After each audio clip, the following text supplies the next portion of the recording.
Well, today certainly hasn't gone to plan. Thankfully the crash bars did their job. Yeah, I'm stuck here. All the plans are gone to shit.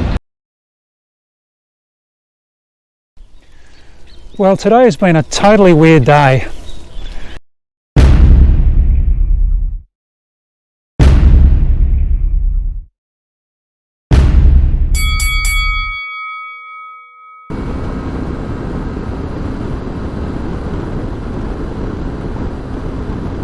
Having ridden west from Paramaribo to New Nakeri the previous day, it was time to strike out across the Currentine River to Guyana. The ferry leaves from South Drain, which is a little over half an hour from New Nakeri. Leaving town around 7:30, it was a pretty morning for a ride.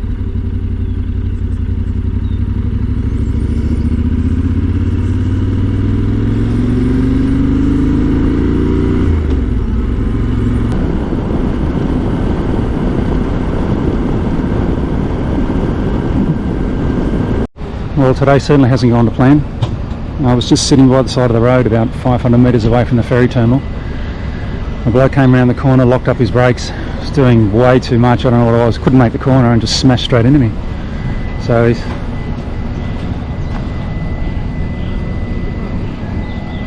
thankfully the crash bars did their job, but front brakes are rooted, front brakes are gone.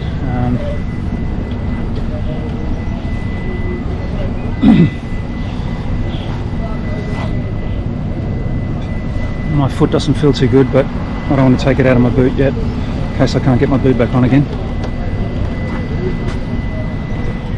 So I couldn't believe it. Fucking hell, I said to him, what the fuck's going on in your head? I was squaring up, I swear. I was so angry. So that's turned what was going to be a pleasant day into fucking near disaster. I mean, it could have obviously been worse, but Jesus Christ. Fucking hell. So now I've got to make another plan.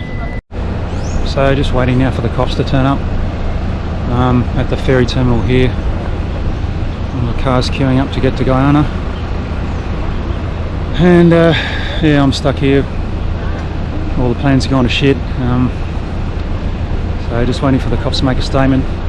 Fucking guy who hit me, he was ready to get on the next ferry and fuck off. Like I stood in front of his car and I said, listen mate, you got to stay here till the police turn up. And I talked to the security guys here and a military policeman, they're going to keep him here. But he was just ready to get on that boat and go. I thought actually he was going to drive away from me when he knocked me off.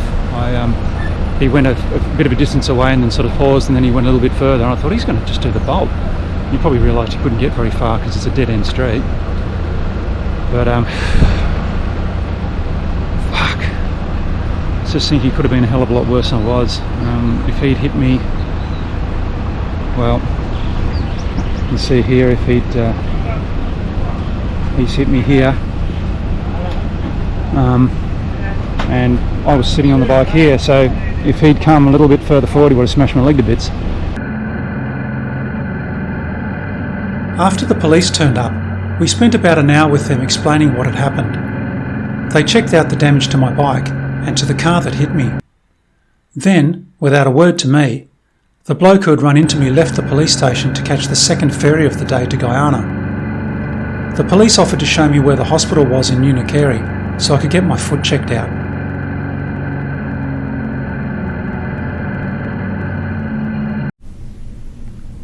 I'm back from the hospital and I had some x-rays done on my foot where the bike landed on it.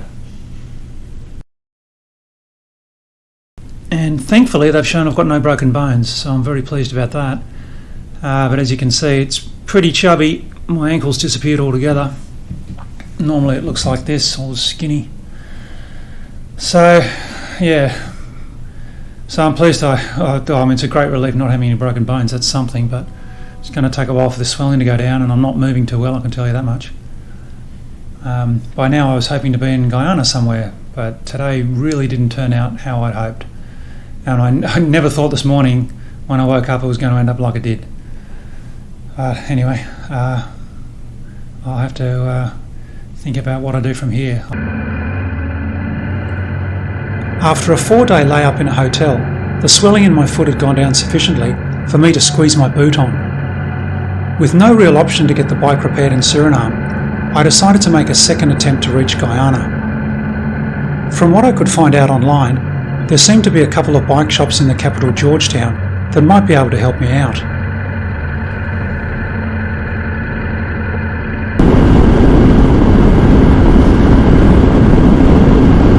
Well, this is the corner where the bloke hit me a few days ago. Just coming down the end of this straight now.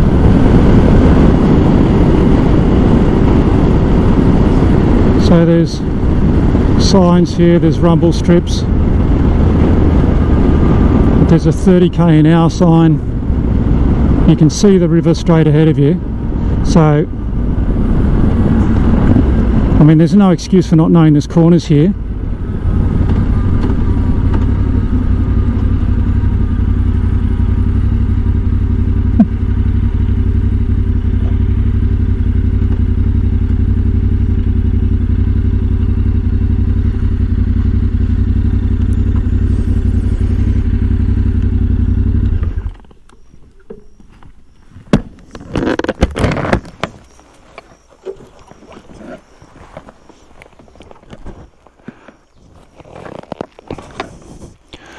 So that's the end of the straight there, and I was just over here.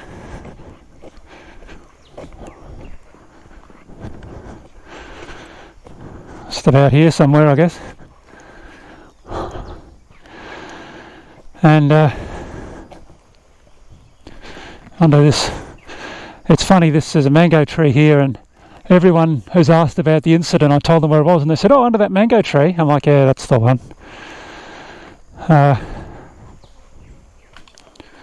Yeah, so I'm sitting about here, I guess. Actually can't see his skids anymore, they were quite clear the other day. And I'm pointing this way, and then I heard the screech of the lock-up of the brakes, and I turned around. He's basically coming sideways around this corner, and the front quarter panel, it's me in the riding position, just gone bang and hit the trailing edge of my crash bars. Sent me from there and ended up over here somewhere. Yeah, sort of lying down here. Bike was sort of over on its side here, and yeah, I think one of the most shocking things about the whole incident, apart from how fucking stupid the whole thing was that bloke, not once did he ask about my welfare. Not once did he ask if I was okay. Like, he parked up just I don't know, 20, 30 metres down there, and then he sort of edged forward a bit, and I thought he was just going to go, and I charged. By the time I've got my helmet off and I'm walking down here, I'm absolutely wild. And he never apologised. I mean, I thought, okay, he doesn't want to admit liability or fault at this stage because of something to do with claims or something or whatever. But then later, when we had the meeting with the cops and he said he wasn't going to dispute the fact that it was his fault, he still didn't apologise then either. And yeah, not once did he ask if I was all right, even when I told him I had to go to the fucking hospital to get checked out. Not once. He had my phone. We swapped numbers and everything. Oh, there's a snake and a bird. Look at that. Snake's having a go at the bird. Bird's having a go at the snake. Cool.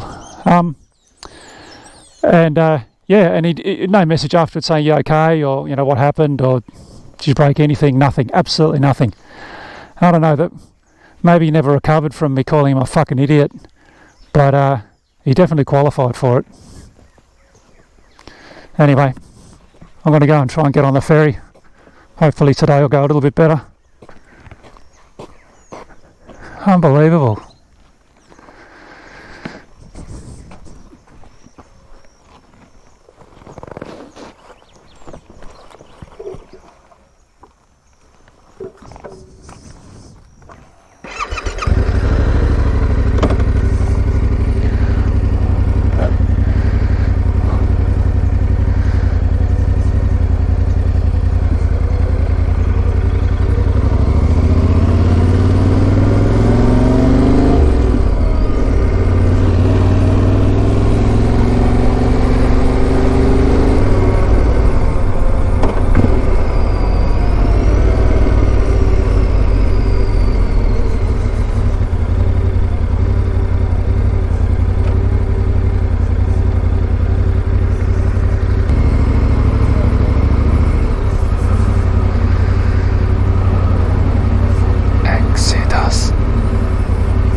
just us stray dogs left here at the ferry terminal.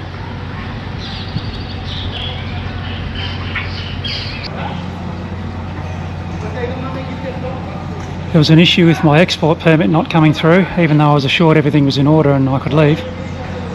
So I'm still here. The ferry's gone without me. And that's 2 strikes out of 2 for attempting to leave Suriname. So I'm just hanging here with my mates, hoping that the permit will come through soonish and I can catch the next boat. Thankfully there is a second one today. It leaves in an hour or so, I think. And yeah, hopefully I can get on board that one. If not, yeah, I don't want to really think about that. As it turned out, having had no word from my customs agent, I missed the second ferry too.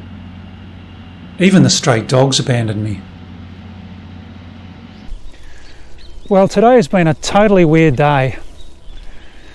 So after the disappointment of not being able to catch the ferry this morning, I packed up and headed back into town here. And on the edge of town, because I wasn't able to get any phone coverage at the ferry terminal, I'd stopped outside a survey just to make some inquiries about getting my permit sorted, my export permit for the bike. And who should turn up at the servo, trundling by, is the bloke who knocked me off my bike the other day. He's come by, slowed down, seen me, spotted me and turned in and rolled down his window. "Oh, hello James, how are you? How are things?" And I thought to myself, who's this guy? Because he's not the bloke who knocked me off my bike. That guy was borderline psychopathic. He didn't show any empathy at all. He was just like a robot. And at the time I thought, maybe he's really shaken up by what happened. But then when even later in the day, when he just walked out without even so much as saying goodbye and I'm sorry about that, I thought, no, he's just not like the rest of us. But no, he was, and then he stuck his hand out of the window and said, to shake my hand and said, I'm sorry about the other day. So, well, I've got to say it did kind of reinstate my faith in humanity a bit, which was nice, because that was pretty troubling otherwise. He said, "Oh, look, I'm just going down to the insurance broker now. Come with me, and we'll get it sort of sorted." So we went down, and yeah, the broker had a look at his car and my bike, and yeah, the wheels are in motion. Pardon the terrible pun, for getting everything fixed up. So that was good. But yeah, what an odd way to finish the day. I went back to the hotel, and thankfully they had a room for me. It was time to prise my boot off and get my foot on ice, and try to fix the export permit issue that had stopped me from leaving Suriname.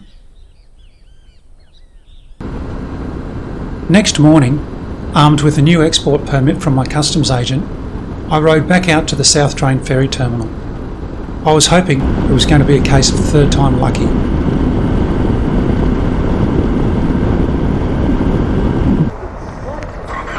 Paperwork is lodged, export permit's been accepted, everything's been stamped, copied and cited, and so yeah, I hesitate to say, but I reckon I'm just about to make it onto the ferry. Looks like we're starting to load now.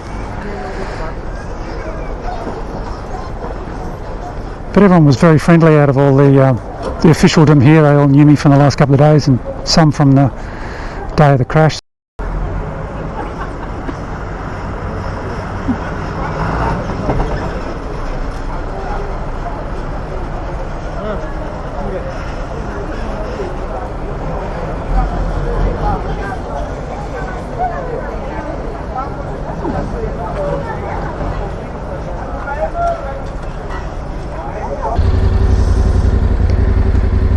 Oh, good on you, mate. Just threw a can into the creek. A dickhead.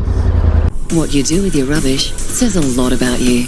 Hey, tosser, put it in the bin.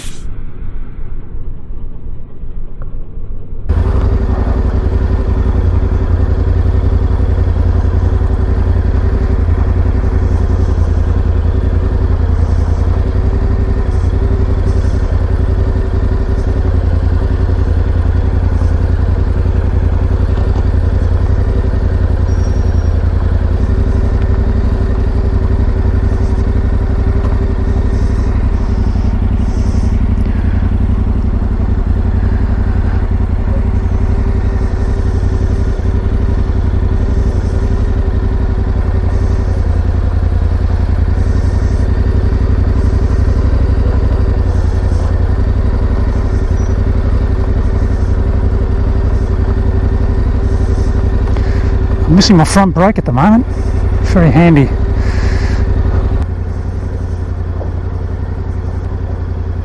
I was finally on the ferry, but after the last few days, I fully expected there to be some problem waiting for me when I reached Guyana. I had been warned that the traffic would be crazy on the 3 to 4 hour ride to Georgetown, and I wasn't looking forward to it with a sore foot and no front brake. And once I arrived, would I even be able to find a bike shop that could fix up the tenere?